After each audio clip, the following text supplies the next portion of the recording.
मिली सुन ल बेवस्ता।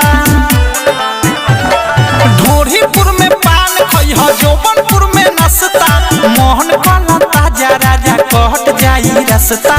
आवा हमारा लंदन जाता रह तू तो लंदन, आवा हमारा लंदन जाता रह तू तो लंदन।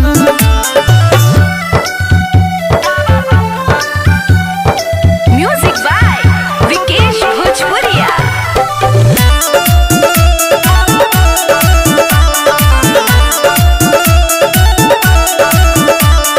चोली बाजार में बोली ना बोली हो, लहंगा नगर पीछे में गलिया गली में मलिया सा पास बनोट घींचे में। अरे चोली बाजार में बोली ना बोली हो, लहंगा नगर पीछे में गलिया गली में मलिया सा पास बनोट घींचे में।